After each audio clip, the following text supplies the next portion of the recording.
तो दोस्तों अभी हम लोग करने वाले हैं ह्यूमन रिप्रोडक्शन का पार्ट 2, जिसका पार्ट 1 हम लोगों ने पहले ही कंप्लीट कर चुका है। अगर ये वीडियो आपने नहीं देखा है तो हमारे चैनल पर जाकर इसको देख सकते हैं। और दोस्तों अभी हम लोग पार्ट 2 करने वाले हैं, जिसका पहला टॉपिक है इंट्रोडक्शन। तो चलिए दोस्तों शुरू करते हैं पार्ट 2। तो दोस्तों पहला टॉपिक है introduction. Sequence of reproductive events occurring in human include. जो रिप्रोडक्टिव इवेंट्स होते हैं वो कौन कौन से होते हैं? गेमेटोजेनेसिस, मतलब गेमेट का फॉर्मेशन होना, sperms in males and ovum in females. फिर इंसेमिनेशन। इंसेमिनेशन क्या होता है दोस्तों? Transfer of gametes, male gamete into female gamete, इसको हम लोग इंसेमिनेशन बोलते हैं। फिर फीमेल गेमेट में जाएगा तो फिर ओवम और स्पर्म मिलेगा, उसको फर्टिलाइजेशन बोलते हैं। फिर एम्ब्रियो बनेगा तो दोस्तों वो यूट्रस में इम्प्लांटेशन होगा। फिर गेस्टेशन पीरियड, मतलब बर्थ बर्थ से पहले जो बेबी फॉर्मेशन होता है उसको गेस्टेशन पीरियड बोलते हैं। फिर पार्चुलेशन और बर्थ, फिर बर्थ हो जाएगा दोस्तों। तो इसी के साथ दोस्तों हमारा पहला टॉपिक कंप्लीट हो चुका है। अभी हम लोग दूसरे करने वाले हैं, पाथ फॉलोड बाई गेमेट। तो चलिए दोस्तों शुरू करते हैं दूसरा टॉपिक। तो चलिए दोस्तों शुरू करते हैं हम लोग दूसरा topic, path followed by gametes in female reproductive tract. जो फीमेल रिप्रोडक्टिव ट्रैक्ट होता है दोस्तों, उसमें जो स्पर्म का पाथ होता है वो कैसा होता है? During coitus semen is release from male reproductive tract by penis into the female reproductive tract. Sexual reproduction के दौरान जो सीमन या स्पर्म होता है वो पेनिस के द्वारा फीमेल रिप्रोडक्टिव ट्रैक्ट में इंसेमिनेट किया जाता है। इस प्रोसेस को हम लोग इंसेमिनेशन कहते हैं। Transfer of male gamete into female gamete in insemination. ठीक है दोस्तों। अब स्पर्म इधर है दोस्तों और oocyte एक इधर है। स्पर्म को हम लोग रिलीज कर देते हैं वजाइना में, और oocyte release in body cavity. Female के बॉडी में ही रहता है ये। स्पर्म जो है वो स्विम करता है सर्विक्स से होते हुए यूट्रस तक, और फिर ये जो oocyte होता है दोस्तों वो फिमरिया कैप्चर करता है, फिर इन्फेंडुलम तक जाता है, फिर यूट्रस से स्पर्म होते होते एम्पला तक आता है, जो कि female reproductive tract fallopian tube का एक पार्ट है। और दोस्तों ये इन्फेंडिबुलम तक आके फिर एम्पला में दोनों का फर्टिलाइजेशन होता है। एम्पला जो होता है दोस्तों साइट ऑफ फर्टिलाइजेशन होता है स्पर्म्स और ओवम का। और फिर इधर देखिए दोस्तों, fusion of gamete, syngamy fertilisation, vital event of sexual reproduction. जो गैमेट का फ्यूजन होता है स्पर्म और एग का, ये वाइटल इवेंट है सेक्सुअल रिप्रोडक्शन का। Fertilization can only occur if the ovum and sperms are transported simultaneously to the embryo region. This is the reason why not all copulation lead to fertilization and pregnancy. Fertilisation तभी होगा जब ovum और sperm दोनों एक साथ ही embryo में पहुंचेंगे। ये नहीं कि एक पहले आ गया और एक बाद में आ गया। यही रीज़न है कि और ऑल कॉपुलेशन फर्टिलाइजेशन को लीड मतलब कि नहीं करते, मतलब जितना भी सेक्सुअल रिप्रोडक्शन होता है वो सारा फर्टिलाइजेशन ही नहीं कर देता है, क्योंकि दोनों को साथ में आना पड़ेगा। तो इसी के साथ दोस्तों हमारा सेकंड टॉपिक कंप्लीट होता है। तो दोस्तों हम लोगों ने part followed by gamete complete कर लिया है। अब changes in gamete during fertilisation देखने वाले हैं। तो चलिए दोस्तों हम लोग अभी तीसरा टॉपिक शुरू करते हैं। ये देखिए दोस्तों, changes in gamete during fertilisation. Secretion of acrosome part, जो कि स्पर्म का पार्ट है, आगे वाला पार्ट, इधर वाला part. Secretion of acrosome allow entry of sperm into cytoplasm of oocyte through zona pellucida and plasma membrane. जो एग्रोसोम होता है दोस्तों स्पर्म का, ये वाला आगे वाला पार्ट, इसमें कुछ एंजाइम्स भरे होते हैं जो कि अलाउ करते हैं स्पर्म को एंट्री करने में ओवम के साइटोप्लाज्म में थ्रू जूना प्लूसिडा लेयर और प्लाज्मा मेम्ब्रेन से। जूना प्लूसिडा लेयर देखिए दोस्तों, और प्लाज्मा मेम्ब्रेन इसके सेल मेम्ब्रेन में अंदर जाता है एग्रोसोम जो में से जो एंजाइम निकलता है उसके कारण चेंजेस इन। देखिए दोस्तों फिर इसके बाद ये इसके बाद देखेंगे, including completion of meiosis 2 of secondary oocyte। Meiosis 2 का कंप्लीशन हो जाता है secondary oocyte, including completion of meiosis 2 of secondary oocyte। Secondary oocyte का म्योसिस 2 कंप्लीट होता है, इससे सेकंड फ्लोर बॉडी और एक ओवम और ओटिड बनता है। मतलब कि ओवम पहले नहीं बना होता है, जब स्पर्म इसको फर्टिलाइज करता है तब जाके ओवम बनता है, म्योसिस 2 कंप्लीट होता है। ठीक है दोस्तों। फिर ये ओवम इधर से आया, स्पर्म मेल से आया, दोनों जैगोट बन के दोनों फ्यूज होते हैं न्यूक्लियाई, फिर जैगोट बनते हैं एन, इधर का एन होता है दोस्तों, इधर का एन होता है, दोनों मिलते हैं 2n हो जाता है। और ये सेकंड पोलर बॉडी जो खाली जगह होता है उसमें पेरिविटाइन स्पेस में उसमें रिलीज हो जाते हैं। अब जैगोट का कुछ कैरेक्टर्स होता है दोस्तों, जैसे देखिए, वाइटल इंग्रेडिएंट्स और continuity of species between organism of one generation and the next. एक बहुत वाइटल लिंक है, मतलब बहुत जरूरी वाला लिंक है, जो कि इंश्योर करता है कि एक जनरेशन से दूसरे जनरेशन में जाने के लिए sex of child is decide at this stage. और ये इसी स्टेज पे जैगोट के स्टेज में ही सेक्स डिटरमाइन होता है कि वो मेल हो गया फीमेल होगा। ये देखते हैं दोस्तों, changes is zona pellucida prevent entry of additional sperms and ensure that only one sperm can fertilise sperm. अब ऐसा तो नहीं है कि दोस्तों कि हम लोग एक स्पर्म फीमेल के वजाइना में डालेंगे, मिलियंस 200 से 300 मिलियन एक इजकुलेशन में स्पर्म रिलीज होता है। तो ये जोना प्लेसुडा का जो लेयर होता है दोस्तों, इसमें चेंजेस हो जाते हैं कुछ इसमें दोस्तों, डेट प्रिवेंट करता है कि मना करता है कि रोक देता है और भी स्पर्म आने से। और इससे क्या इंश्योर होता है कि एक स्पर्म ही एक ओवम को फर्टिलाइज करेगा। तो इसी के साथ दोस्तों हमारा तीसरा टॉपिक कंप्लीट हो जाता है। हम लोग चौथा टॉपिक करते हैं, सेक्स ऑफ अ बेबी। चलिए दोस्तों शुरू करते हैं सेक्स ऑफ अ बेबी। चलिए दोस्तों देखते हैं, sex of a baby is determined by the father. जो बेबी का सेक्स होता है वो फादर के द्वारा डिसाइड होता है दोस्तों। देखिए फीमेल का जो क्रोमोसोम का पैटर्न होता है एक्सेस होता है और मेल का जो पैटर्न होता है एक्स वाई होता है। तो फीमेल का गैमेट दोनों में से तो एक्स, ये एक्स आता है, इधर से भी एक्स ही आएगा, और मेल का दो आता है, मतलब कि मेल का दो गैमेट हो सकता है। दोनों सेम है तो एक ही आएगा दोस्तों, इधर से एक्स भी आ सकता है वाई भी आ सकता है मेल का। गैमेट्स फॉर्म हो गया। अब इन दोनों का फर्टिलाइजेशन करेंगे। एक्स, देखिए दोस्तों, एक्स एक्स, फिर ये देखिए दोस्तों एक्स वाई, फिर एक्स एक्स, मतलब कि एक्स एक्स होगा तो फीमेल होगा और एक्स वाई होगा तो मेल होगा। तो मेल ही डिसाइड करता है कि वो बच्चा क्या होगा। अभी आगे देखिए दोस्तों क्या कर रहा है, 50% male gamete carry X chromosome and 50% carry Y chromosome. तो मेल का दोस्तों 50% एक्स होता है, 50% वाई होता है। Zygote would carry either X X or X Y depending whether the sperm carrying X or Y fertilises the ovum. अब zygote क्या X X carry करेगा या एक्स वाई कैरी करेगा, ये डिपेंड करेगा कि मेल कौन सा गैमेट फॉर्म हो रहा है मेल से, एक्स हो रहा है कि या वाई हो रहा है। अगर एक्स होगा तो दोस्तों एक्स एक्स फॉर्म होगा, और अगर वाई होगा तो एक्स वाई फॉर्म होगा। तो मेल ही डिपेंड करता है कि वो बेबी का सेक्स क्या होगा। ठीक है दोस्तों, इसी के साथ हमारा चौथा टॉपिक भी कंप्लीट हो जाता है। अब डेवलपमेंट हो जाएगा पढ़ते हैं दोस्तों। तो चलिए दोस्तों शुरू करते हैं। Development of zygote. Every sexually reproducing organism, including human beings, began a life as a single cell. जितने भी सेक्सुअली रिप्रोड्यूसिंग ऑर्गेनिज्म होते हैं वो अपना जीवन को सिंगल सेल से स्टार्ट करते हैं, जिसका नाम है zygote. The process of development of embryo from zygote is called embryogenesis. जो जाइगोट से एम्ब्रियो का फॉर्मेशन जो होता है उस प्रोसेस को हम लोग एम्ब्रियोजेनेसिस बोलते हैं।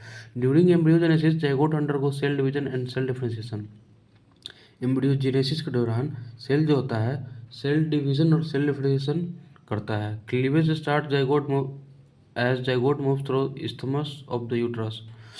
क्लीवेज स्टार्ट हो जाता है जब जो जाइगोट होता है दोस्तों वो इस्थमस रीजन तक पहुंच जाता है। इधर इस्थमस यहाँ होता है ना दोस्तों, यहीं पे। Daughters form after cleavage are called blastomeres. और जो ये एम्ब्रियो में बहुत सारे डिवीज़न होते हैं, ऐसे एम्ब्रियो में बहुत सारे डिवीज़न होते हैं, जो एक क्लीवेज के बाद जो डॉटर्स फॉर्म होते हैं उसको हम ब्लास्टोमियर्स बोलते हैं। ये दोस्तों एक सेल वाले को तो जाइगोट बोलते हैं, फिर दो ब्लास्टोमियर होते हैं, फिर 4 ब्लास्टोमियर होते हैं, फिर 8 से 16 सेल वाले ब्लास्टोमियर होते हैं। 8 से 16 सेल वाले ब्लास्टोमियर को इस सबको कुछ नई नाम रखा गया दोस्तों, जबकि इसका नाम 8 से 16 ब्लास्टोमियर वाले को मोडुला रखा गया है। अब देखते हैं दोस्तों कि एक सेकंड, ये देखिए दोस्तों ये ब्लास्टोमियर है। ब्लास्टोमियर जो होता है यूट्रस में इम्प्लांट हो जाता है। ठीक है दोस्तों, अब ब्लास्टोमियर में कुछ चेंजेस होते हैं। ब्लास्टोमियर का सेल जो होता है वो बढ़ जाता है, मतलब कुछ बाहर ही चल जाते हैं, कुछ अंदर आ जाते हैं। तो जो बाहर जाते हैं दोस्तों उसको हम लोग ट्रोपोब्लास्ट बोलते हैं, और जो अंदर रह जाते हैं उसको इनर सेल मास बोलते हैं। ट्रोपोब्लास्ट देखते हैं दोस्तों, outer layer of blastomeres attach to the endometrium. जो ये बाहरी वाला लेयर है यही ना एंडोमेट्रियम में, यहाँ पे आके यूट्रस में चिपक जाएगा, फिर बेबी का फॉर्मेशन होगा। तो यही लिखा हुआ है ट्रोपोब्लास्ट। बाहर वाले को ट्रोपोब्लास्ट, अंदर वाले को inter cell mass. Trophoblast outer layer of blastomere attach to the endometrium. ये ब्लास्टोमियर का आउटर लेयर है जो कि एंडोमेट्रियम में अटैच करता है inner cell mass. Inner group of cells attach to trophoblast differentiates into embryo with 3 germ layers. अब ये इनर सेल मास जो होता है अटैच जो होता है ट्रोपोब्लास्ट से, इसमें डिफरेंशिएशन होता है, मतलब चेंजेस होते हैं इनटू एम्ब्रियो, और यही इनर सेल मास एम्ब्रियो में बन जाता है। जाइगोट से एम्ब्रियो बनना है ना, तो यही इनर वाला एम्ब्रियो बन जाता है दोस्तों। ठीक है, क्योंकि 3 जर्म लेयर में, उसको हम लोग देखेंगे इधर नीचे दिया हुआ है, 3 जर्म लेयर में डिफ्रेंशिएट होता है। After attachment uterine wall divide rapidly and cover the blastocyst. अब ये जो चीज़ हुआ ये यूट्रस में इम्प्लांट हो जाएगा और ये कवर हो जाएगा ब्लास्टोसिस्ट। ये चीज़ का नाम क्या है? ब्लास्टोसिस्ट। ये इम्प्लांट हो जाएगा और इस कवर हो जाएगा, ब्लास्टोसिस्ट कवर हो जाएगा यूट्राइन वॉल के द्वारा। Embedding of blastocyst in endometrium is known as implantation. और ये जो चिपकना है यूट्रस वॉल में, इसी को हम लोग बोलते हैं इम्प्लांटेशन, जो कि प्रेगनेंसी को लीड करता है। अभी देखिए दोस्तों कुछ इंपॉर्टेंट पॉइंट दिया हुआ है। The inner cell mass contain cell called stem cells which can have the potency to give rise to all tissue and organ। जो ये इनर सेल मास होते हैं ये टोटीपोटेंट होता है। टोटीपोटेंट मतलब इसका पोटेंसी बहुत हाई होता है। ये पूरा बॉडी ऑर्गन सब बनाने के लिए फिजिबल होते हैं। और इसमें कौन सा सेल होता है? स्टीम सेल होता है इनर सेल मास में, जो कि पूरा बॉडी फॉर्म कर सकता है। इंटायर बॉडी मतलब इंटायर ह्यूमन ऑर्गेनिज्म फॉर्म कर सकता है ये इनर सेल मास, क्योंकि टोटीपोटेंस होता है। अब ये देखिए दोस्तों 3 जर्म लेयर होते हैं जो ऊपर लिखा हुआ था। आउटर को एक्टो, मिडिल को मीजो, इनर को endo. Ecto meso endo, ectoderm mesoderm endoderm. This together give rise to all tissue organ या इन एडल्ट्स। यही तीनों मिलके हमारे पूरे ऑर्गन या टिश्यू को बनाते हैं, यही जर्म लेयर्स। और इसी के साथ दोस्तों हमारा 5वां टॉपिक भी कंप्लीट हो जाता है। अब देखेंगे हम लोग चेंजेस आफ्टर इम्प्लांटेशन। तो चलिए दोस्तों शुरू करते हैं चेंजेस आफ्टर इम्प्लांटेशन। तो चलिए दोस्तों देखते हैं चेंजेस आफ्टर इम्प्लांटेशन। जो इम्प्लांटेशन होता है ब्लास्टोसिस्ट का हमारे यूट्रस के वॉल में, तो इसके बाद इसमें कुछ चेंजेस होते हैं। ये बाहर वाले को ट्रोपोब्लास्ट बोलते हैं और अंदर वाले को इनर सेल मास बोलते हैं। तो देखिए दोस्तों एम्ब्रियो या फीटस में क्या चेंजेस होता है? Finger like projection appear on the trophoblast called chorionic villi. जो ये ट्रोपोब्लास्ट बाहर वाले होते हैं दोस्तों, ये बाहर वाले सेल होते हैं, इसमें फिंगर लाइक प्रोजेक्शन कुछ राइज होते हैं जिसको हम लोग क्रोनिक विलाई बोलते हैं। और मदर में यूट्राइन टिश्यू, यूट्रस का टिश्यू मिलके इंटीग्रेट टू फॉर्म प्लासेंटा, ऐसे प्लासेंटा फॉर्म हो जाता है। अब इसका प्लासेंटा का क्या है? Structural and functional unit between embryo and foetus and mother. जो ये स्ट्रक्चरल और फंक्शनल यूनिट है, ये स्ट्रक्चर और फंक्शन, ये भी स्ट्रक्चर है, ये फंक्शन भी करता है सारे बेबी यूट्रस और मदर के बीच में। फंक्शन इसका दिया हुआ नीचे, supply of oxygen and nutrients to the embryo. Oxygen और न्यूट्रिएंट जितना भी न्यूट्रिएंट इंपॉर्टेंट है बच्चे में वहाँ से प्लेसेंटा के थ्रू ही जाता है। Removal of CO2 and accessory waste material produced by embryo. और कार्बन डाइऑक्साइड या जो वेस्ट प्रोड्यूस करता है यूट्रस में बेबी, वो प्लेसेंटा ही रिमूव करता है। जो ये प्लेसेंटा होता है वो एक्ट एज इंडोक्राइन ग्लैंड। बिना डक्ट वाले ग्लैंड को हम लोग क्या बोलते हैं? इंडोक्राइन टिश्यू, नहीं, एक्ट एज इंडोक्राइन टिश्यू। अब ये कुछ हार्मोन रिलीज करते हैं जैसे कि HCG का full form human chorionic gonadotropin, HPL human placental lactogen relaxin. ये तो ऑल्सो सिक्रेटेड बाय लेबरी in ovary in later phase of pregnancy. ये रिलैक्सेन होता है वो ओवरी के द्वारा भी प्रोड्यूस करता है। HCG और HPL ये दोनों ओनली प्रेगनेंसी के समय ही रिलीज होते हैं, HCG और HPL। Oestrogen, progesterone, cortisol, prolactin, thyroxine, इनका नंबर सेवरल फोर्स में बढ़ जाते हैं, जो कि इसेंशियल होते हैं ग्रोथ के लिए, फीटस के ग्रोथ के लिए, मेटाबॉलिक चेंजेस इन मदर में मेटाबॉलिक चेंजेस के लिए, मेंटेनेंस ऑफ प्रेगनेंसी के लिए। Oestrogen, progesterone, cortisol, prolactin, thyroxine. Oestrogen, progesterone, cortisol, prolactin, thyroxine, इसको याद कर लीजिएगा दोस्तों। और HCG और HPL केवल प्रेगनेंसी के दौरान ही रिलीज होते हैं, और रिलैक्सेन ओवरी के द्वारा भी रिलीज होता है। अब ये देखिए दोस्तों इधर कुछ इंपॉर्टेंट पॉइंट दिया हुआ है। Placenta is connected to the embryo through a umbilical cord which helps in the transport of substances from the embryo। अब देखिए दोस्तों ये क्या कह रहा है? जो प्लेसेंटा होते हैं ये अम्बिलिकल कोड के द्वारा, एक ऐसा अम्बिलिकल कोड होता है के द्वारा ही प्लेसेंटा जुड़ा होता है एम्ब्रियो और fetus से। इसका प्लेसेंट विच जो कि मदद करता है, अम्बिलिकल कोड किसी चीज़ में मदद करता है? Transport of substances from the embryo से सब्सटेंसेस को ट्रांसपोर्टेशन करने के लिए ये यूज़ होता है अम्बिलिकल कोड। तो इसी के तहत दोस्तों हमारा चेंजेस आफ्टर इम्प्लांटेशन भी कंप्लीट हो गया। अब हम लोग देखने वाले हैं दोस्तों गेस्टेशन पीरियड। चलिए दोस्तों शुरू करते हैं। देखिए दोस्तों, अब हम लोग करने वाले हैं गेस्टेशन पीरियड। एक ऐसा पीरियड जिसमें बेबी का डेवलपमेंट होता है, इसको हम लोग गेस्टेशन पीरियड बोलते हैं। और एवरेज ड्यूरेशन होता है प्रेगनेंसी डॉग में 63 डेज, कैट में 60 डेज, एलिफेंट में 18 से 22 मंथ, ह्यूमन में 9 मंथ। अब ये गेस्टेशन पीरियड में क्या, कौन से मंथ में कौन सा बॉडी ऑर्गन फॉर्म होता है ये दिया हुआ दोस्तों, ये बहुत इंपॉर्टेंट होता है, इसको पढ़िएगा दोस्तों अच्छे से। ट्राइमेस्टर फर्स्ट 3 मंथ को हम लोग फर्स्ट ट्राइमेस्टर बोलते हैं, फिर 3 मंथ को सेकेंड ट्राइमेस्टर, फिर 3 मंथ को 3 मंथ का एक ट्राइमेस्टर होता है दोस्तों। ठीक है दोस्तों। अब देखिए दोस्तों, ये वीक से याद करिएगा। चौथे वीक तक क्या होता है, फर्स्ट मंथ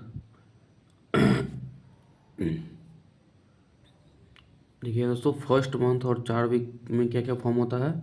फर्स्ट मंथ में हार्ट फॉर्म हो जाता है बेबी का।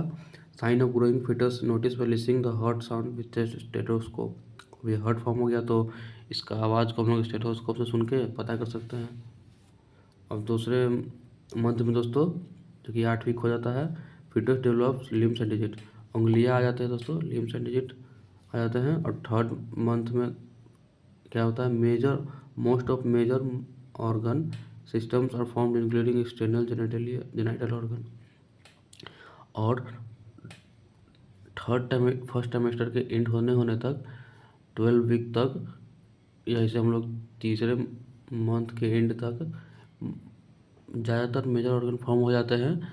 और एक्सटर्नल जेनिटल ऑर्गन मतलब कि ओवरी न, फीमेल में वजाइना, और फीमेल में फीमेल रिप्रोडक्टिव सिस्टम, और मेल में मेल रिप्रोडक्टिव सिस्टम फॉर्म हो जाते हैं। और इसी एंड ऑफ फर्स्ट टाइमेस्टर तक हम लोग पता कर सकते हैं कि बेबी बॉय है या गर्ल है। अब देखिए दोस्तों, सेकेंड टाइमेस्टर 5th मंथ में क्या होता है, first movement of foetus, appearance of hair on head. पहला मूवमेंट करता है फिटस 5वें महीने में, और हेड पे हेयर आते हैं। 6ठे महीने तक body is covered with fine hair, eyelid separates, eyelashes are form. और 6ठे महीने तक बॉडी बहुत अच्छे तरह से हेयर से कवर हो जाता है बेबी का। और आईलिड्स मतलब कि पलकें सेपरेट हो जाती है, और आईलैशेस फॉर्म हो जाते हैं, जो आई के ऊपर हेयर होते हैं वो फॉर्म हो जाते हैं। अब देखिए दोस्तों, थर्ड टाइमेस्टर के एंड में क्या होता है, foetus is fully develop and ready to delivery. Third trimester के एंड तक जो फीटस होता है ये फुली डेवलप होता है और डिलीवरी के लिए रेडी रहता है। और इसी के साथ दोस्तों हमारा 7th टॉपिक भी कंप्लीट हो गया। हम लोग देखेंगे पार्चुरेशन। तो चलिए दोस्तों, हम लोग शुरू करते हैं अभी parturition. Defined as delivery of the foetus, child birth. Parturition किस चीज़ से डिफाइंड होता है, बच्चे का बाहर आना या चाइल्ड बर्थ से।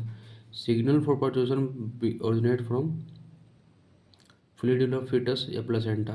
और ये जो सिग्नल होता है कि अब हम लोगों को बेबी को बर्थ करना है, ये किसी से इनिशिएट होता है, फुल्ली डेवलप फीटस से और प्लेसेंटा से।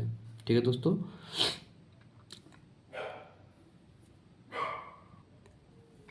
सिग्नल फ्रॉम पार्चुरेशन और ओरिजिनेट फ्रॉम, ये दोनों से सिग्नल इनिशिएट होता है, जो कि माइल्ड यूट्राइन कॉन्ट्रैक्शन, यूट्रस में कॉन्ट्रैक्शन होता है दोस्तों, कॉल्ड फ्यूटल इजेक्शन रिफ्लेक्स।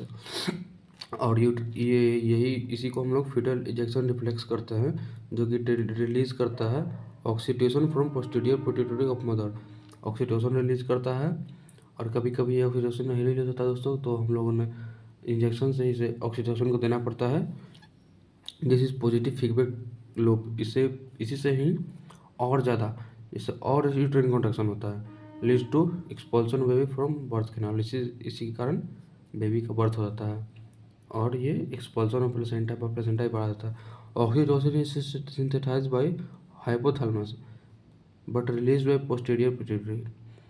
ये सिंथेसाइज होता है हाइपोथैलेमस के द्वारा ऑक्सीटोसिन, लेकिन ये रिलीज कहाँ से होता है, पोस्टीरियर पिट्यूटरी में, यहीं पे स्टोर होता है दोस्तों। ठीक है दोस्तों, चलिए सब ये देखिए तो इम्पोर्टेंट चीज़ है। Child birth is induced by a complex neuro endocrine mechanism including cortisol, estrogen, oxytocin. जो चाइल्ड बर्थ होता है ये नर्वस से भी डिपेंड करता है, और एंडोक्राइन डक्लेट्स मैकेनिज्म से भी डिपेंड करता है, इंक्लूडिंग कौन कौन सा हार्मोन इसमें इंपॉर्टेंट होते हैं cortisol, estrogen, oxytocin. Cortisol, estrogen, oxytocin. Doctors inject oxytocin to induce delivery. कभी कभी ये बताया था दोस्तों कि नहीं फॉर्म होता है तो इसको इंजेक्शन के थ्रू भी दिया जाता है। अब ऑब्जर्वेशन भी कंप्लीट हो गया। हम लोग 9 टॉपिक और लास्ट टॉपिक करेंगे, इसके बाद हमारा चैप्टर कंप्लीट हो जाएगा दोस्तों। तो दोस्तों शुरू करते हैं 9वां और last topic, mammary glands and lactation. Memory gland होता है जो कैरेक्टरिस्टिक फीचर होता है मैमल्स का, और लैक्टेशन मतलब अब बच्चा का बेबी का बर्थ हो गया तो उसको मिल्क पिलाने के लिए लैक्टेशन का प्रोसेस होता है। Functional mammary gland is characteristic of female में तो बता दिया दोस्तों। Paired structures, breast contents variable amount of fat and glandular tissue. Paired होता है दोस्तों ये, और कुछ अमाउंट में फैट कंटेंट करते हैं, और ये ग्लैंडुलर टिश्यू करते हैं, जो कि डिवाइडेड होते हैं 1520 मेमोरी लोब्स में। ठीक है दोस्तों, 1520 ऐसे ऐसे मेमोरी लोब्स में। Mammary lobes contain mammary alveolus, cluster of cells secrete and store में। इसी में मेमोरी एल्वियोलस में ही मिल्क स्टोर होता है और सेक्रेट होता है। मेमोरी एल्वियोलस ओपन होता है मेमोरी ट्यूब्यूल्स में। मेमोरी ट्यूब्यूल बहुत सारा ट्यूब्यूल ज्वाइन करता है। मेमोरी ट्यूब्यूल बहुत सारा ज्वाइन करता है, मेमोरी डक्ट बनता है। बहुत सारे मेमोरी डक्ट ज्वाइन करके मेमोरी एम्पुला बनता है। फिर मेमोरी एम्पुला कनेक्ट होता है इलेक्ट्रिक डक्ट से, through which milk is sucked, और इसी से मिल्क बाहर सक किया जाता है। ठीक है दोस्तों, चलिए दोस्तों देखते हैं। Mammary gland undergo differentiation during pregnancy, secrete milk after child birth and helps mother feeding new born is called as lactation. देखिए दोस्तों, सेक्रेट करता है चाइल्ड बर्थ, जो कि इम्पॉर्टेंट होता है बच्चे को फीड करने के लिए, और इस प्रोसेस को हम लोग लैक्टेशन बोलते हैं। Milk produced by initial few days of lactation is known as colostrum. जो शुरुआती दिनों में मिल्क प्रोड्यूस होता है उसको हम लोग कोलेस्ट्रम बोलते हैं, विच कंटेन सेवरल एंटीबॉडीज, जिसमें बहुत सारा एंटीबॉडीज होता है। Absolutely essential to develop resistance from new born baby, जो कि रेजिस्टेंस डेवलप करने में, रोग प्रतिरोधक क्षमता को बढ़ाने में मदद करता है न्यू बेबीज का। Breast feeding during initial period of infant growth is recommended by doctors for bringing up a healthy baby. और जो ब्रेस्ट फीडिंग होता है बहुत इंपॉर्टेंट होता है, जो कि डॉक्टर रिकमेंड करते हैं इनिशियल में। इसी के साथ दोस्तों हमारा ये भी चैप्टर कंप्लीट हो गया। अब मिलेंगे हम लोग दोस्तों नए चैप्टर में, इसका नाम है ह्यूमन हेल्थ एंड डिजीज। तो इसी के साथ बाय बाय दोस्तों।